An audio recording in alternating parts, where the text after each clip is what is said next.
दोस्तों, भगवान श्री कृष्ण ने बताया, कुत्ते को एक टुकड़ा रोटी खिलाने से क्या फायदा होता है।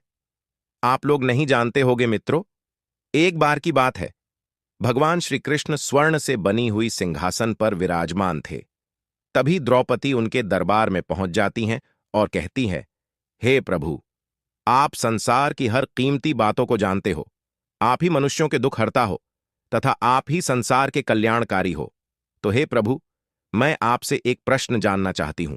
दोस्तों, तभी भगवान श्री कृष्ण कहते हैं, हे देवी द्रौपदी, आपके मन में जो भी प्रश्न है, आप निसंकोच होकर पूछ लीजिए। हम आपके प्रश्नों के उत्तर अवश्य ही देंगे। तभी द्रौपदी कहती हैं, हे प्रभु, मैं ये जानना चाहती हूं कि कुत्ते को एक टुकड़ा रोटी खिलाने से मनुष्यों को कौन सा फल मिलता है। तभी भगवान श्री कृष्ण कहते हैं, हे देवी द्रौपदी, कुत्ते के बारे में तो आपको भली भांति झांत है। आप ही ने कुत्ते को श्राप दिया था। मित्रों, आगे द्रौपदी कहती है, हे प्रभु, हाँ, मैंने कुत्तों को श्राप अवश्य दिया था, परंतु हे प्रभु, आप बताने का कृपा करिए। दोस्तों, आगे भगवान श्री कृष्ण कहते हैं, देवी द्रौपदी, कुत्ते को एक टुकड़ा रोटी खिलाने से मनुष्य को 8 फायदे होते हैं तथा जो भी मनुष्य इन फायदों के बारे में जान जाता है, उसका जीवन धन हो जाता है और उसके जीवन में कभी दुखों का पहाड़ नहीं टूटता है। जो भी मनुष्य पृथ्वी लोक पर कुत्ते को एक टुकड़ा रोटी खिला है, उसे यह 8 फायदे आवश्यक होते हैं और वह जीवन भर दुखी नहीं रहता है। उसे मृत्यु के बाद मोक्ष की प्राप्ति शीघ्र होती है। तो दोस्तों, वह कौन से 8 बातें हैं, आइए जानते हैं। इस वीडियो में मित्रों, भगवान श्री कृष्ण कहते हैं, हे देवी द्रौपदी, अक्सर मनुष्य कई मौकों पर कुत्ते का नाम लिया करते हैं। किसी को गाली देते हैं तो जुबान पर उनके कुत्ते का नाम आता है। भगवान श्री कृष्ण कहते हैं, हे देवी, वह मनुष्य गाली आदमी को देते हैं पर नाम कुत्ते का बदनाम होता है। तो क्या कुत्ते का जीवन इतना गया गुजरा है? नमस्कार दोस्तों, आप सभी लोगों से निवेदन है कि इस कथा को और कहानी को सुनने से पहले कमेंट बॉक्स में जय श्री कृष्णा तथा राधे राधे लिखकर वीडियो को लाइक करके चैनल को सब्सक्राइब करके बेल आइकन ऑल पर प्रेस कर लीजिए, जिससे आप सभी लोग प्राचीन कथाओं और कहानियों से जुड़े रहें। मित्रों, आगे भगवान श्री कृष्ण कहते हैं, हे देवी, एक लाल रंग का कुत्ता था। वह बहुत ही लाचार था और भूखा प्यासा था। वह गांव में सभी के घर घर जाता है, किंतु उसे कोई भी एक टुकड़ा रोटी नहीं देता है। वह भूख के मारा इधर उधर छटपटा रहता है। तभी घूमते घूमते एक दिन वह नदी के किनारे एक ब्राह्मण के आश्रम के पास पहुंच जाता है। तभी ब्राह्मण से कहता है, हे ब्राह्मण देव, हमें लगता है आप बहुत ही विद्वान तथा ज्ञानी ब्राह्मण हैं, तो इसलिए हम भूख प्यास से बहुत व्याकुल हैं। कृपया करके आप हमें एक टुकड़ा रोटी दे देते तो हम खाकर अपनी भूख को शांत कर लेते। तभी वह ब्राह्मण कहता है, हे स्वान, क्या तुम्हें गांव में एक टुकड़ा रोटी कोई नहीं दिया जिसे तुम खाकर अपनी भूख मिटा सको? मित्रों, आगे भगवान श्री कृष्ण कहते हैं, हे देवी द्रौपदी, वह कुत्ता ब्राह्मण से कहता है, हे ब्राह्मण देव, मैं आपको क्या बताऊं, आप मेरी बातों पर यकीन नहीं करोगे। तभी वह ब्राह्मण कहता है, हे स्वर्ण, तुम बताओ, तुम्हारी बातों पर हम विश्वास अवश्य करेंगे। हमें तुम बहुत ही लाचार दिखाई पड़ते हो। तभी वह कुत्ता कहता है, ठीक है ब्राह्मण देव, हम तुम्हें अपनी बीती बताते हैं। मित्रों, आगे भगवान श्री कृष्ण कहते हैं, हे देवी द्रौपदी, वह कुत्ता ब्राह्मण से कहता है, हे ब्राह्मण देव, हे दुनिया के लोग, हम पर रहम करो। हमारा कोई घर नहीं होता, कोई आसरा नहीं होता, कमा के खाना हमें नहीं आता, हमें वस्त्र भी पहनने का ज्ञान नहीं है, इसीलिए सर्दी गर्मी बरसात में हम ऐसे ही घूमते रहते हैं, हमें पढ़ना लिखना नहीं आता। मित्रों, आगे भगवान श्री कृष्ण कहते हैं, हे देवी द्रौपदी, वह कुत्ता कहता है, हे ब्राह्मण देव, आपकी तरह हमें अनुशासन नहीं आता, हमें आपकी तरह बोलना नहीं आता। यह हमारा दुर्भाग्य ही समझिए, पर हमें आपकी तरह भूख भी लगती है। चोट लगने पर हमें आपकी तरह पीड़ा भी होती है, हमें आपकी तरह रोना भी आता है। बस इन्हीं 3 कामों में हम आपकी बराबरी करते हैं, इसीलिए हम पर दया दिखाइए, हमें और कष्ट मत दीजिए। ईश्वर ने तो हमें वैसे भी कष्ट देकर ही भेजा है, ऊपर से आप लोग हमें परेशान करते हैं। हम आपकी तरह मनुष्य नहीं हैं, हम पराधीन जीव हैं। जब हमारा जन्म हुआ उस समय हमारे आंख कान बंद थे, कह नहीं सकते कि उस समय आपके जन्म पर जैसे नाच गान होता है, बाजे बजते हैं, खुशी मनाई जाती है, हमारे जन्म पर भी यह सब हुआ होगा। हमारे जन्म पर किसने खुशी मनाई होगी? हम जिस बिछौना पर थे वह रुई की भान नरम तो था, सर्दी बिल्कुल नहीं लगती थी। मैं मन में सोच रहा था कि किसी बड़े घर में पैदा हुआ हूं। लेकिन जब हमारी आंख खुली तो मैंने देखा कि हमारी मां, जिसे आप लोग कुतिया बोलते हो, वो अपने 4 बच्चों को छाती से चिपटाकर एक भार की राख में पड़ी थी। हम 4 भाई थे। बाकी 3 भाई तो सफेद और भूरे रंग के थे। मैं अकेला लाल रंग का था। सबसे छोटा मैं ही था, इसीलिए कमजोर भी था। मेरी मां हम लोगों के पास जब तब आती थी, क्योंकि उसे भी अपने भोजन की व्यवस्था करनी पड़ती थी। यदि वो ना खाती तो हमें दूध कहां से पिलाती? उस एक मां पर हम 4 निर्भर थे। वो बेचारी अपने भोजन के लिए इधर उधर दौड़ती रहती थी।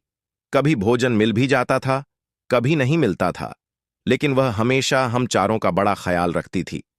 आखिर मां जो थी, वह रात रात भर जाग कर गांव की रखवाली करती थी। मजाल नहीं था कि कोई अनजान आदमी बुरी नीयत से गांव की ओर भी झांक जाए। दूसरे गांव के कुत्ते भी हमारी मां के डर से गांव में नहीं आते थे। गांव के किसी किसान के खेत में कोई खड़ी फसल खाने आती तो हमारी मां उसे दौड़ाकर भगा देती। गांव वालों के लिए इतना सब करने के बाद भी कोई कोई हमारी मां को भोजन नहीं देता था। उसके लिए उसे मजबूर होकर छीना झपट्टी करनी पड़ती थी। कई बार तो लोग उसे लाठी डंडों से पीट कर भगा देते थे। बेचारी उस दिन भूखी रहकर पेट की आग से जलती रहती थी।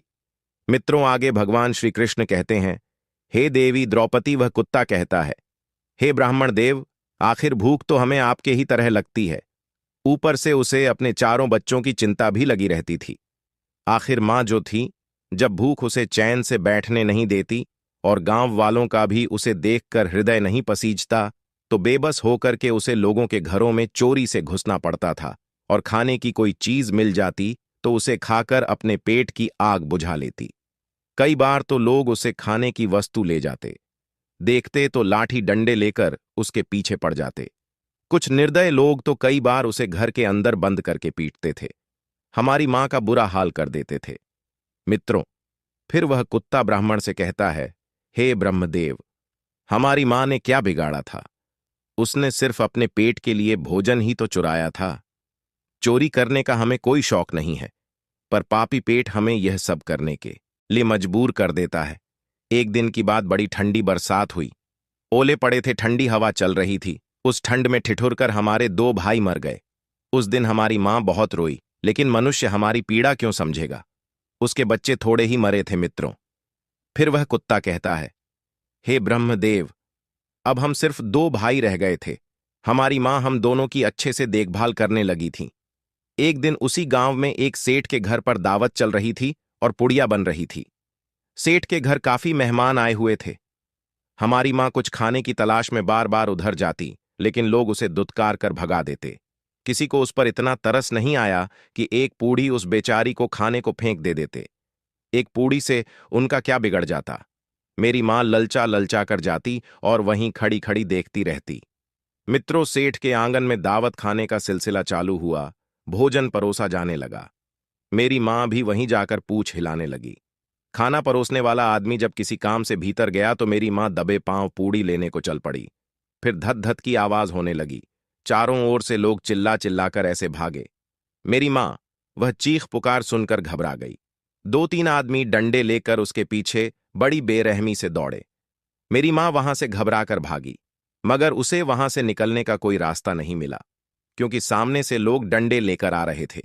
तभी मेरी मां वहां पर जो लोग भोजन कर रहे थे उनको नाग कर निकल गई। मित्रों, आगे वह कुत्ता कहता है, हे ब्राह्मण देव, मेरी मां अपने निकलने पर इतनी हैरान नहीं थी जितनी कि उन लोगों को देखकर हुई थी जो वहां पर दावत खा रहे थे। वे सब उठकर खड़े हो गए। उन्होंने भोजन करना छोड़ दिया और कहने लगे कि कुत्ते के नाक जाने के कारण भोजन भ्रष्ट हो गया है। सब एक दूसरे से विचार कर रहे थे कि अब क्या किया जाए। खाना तो सब खराब हो गया बेचारा। वह सेठ फूट फूट कर रोने लगा। कुछ लोग तो यह भी कह रहे थे, भाई, कुतिया के नागने से भोजन खराब कैसे हो गया? उसने खाने में या पतलों में मुंह थोड़ी ही डाला है, सिर्फ ऊपर से निकल ही तो गई है। और कहने लगे, शहरों में तो लोग कुत्ते को पालकर घर के अंदर सुलाते भी हैं और खिलाते भी हैं, तो इसमें कोई बुरी बात नहीं है। अगर कुटिया नाक गई है तो भोजन खराब नहीं हुआ है। लेकिन उनमें कुछ लोग बड़े घरों से ताल्लुक रखते थे। उन्होंने एक भी नहीं चलने दी। कह रहे थे कि भोजन तो भ्रष्ट हो गया, यह हमारे खाने के लायक नहीं है। आखिरकार उन्हीं की बात मानी गई। अब तो वह सारा भोजन गरीबों में बांट दिया गया।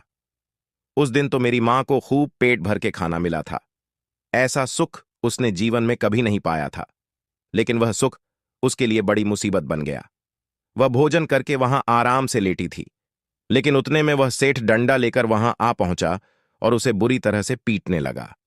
उसे बाहर से भागने का भी कोई अवसर नहीं मिल पाया। डंडों की चोट से वह बुरी तरह चिल्लाने लगी। मां का विलाप सुनकर पत्थर भी पसीज जाता, पर उस निर्दय को उस पर जरा भी रहम नहीं आया। वह उसे कठोरतापूर्वक पीटता रहा। मां का वह आह का शोर पूरे गांव में सुनाई दे रहा था। तब कुछ लोग आए और उसे समझाकर बोले, भाई जाने दो, भूख में तो आदमी की भी बुद्धि भ्रष्ट हो जाती है। वह तो एक पशु है, उसे अच्छे बुरे का क्या ज्ञान। अब उसे मारकर आपको क्या मिलेगा? जो होना था सो हो गया। लोगों के समझाने के बाद उसने हमारी मां को पीटना बंद किया। मां ने आकर सारी कहानी हम दोनों भाइयों को सुनाई।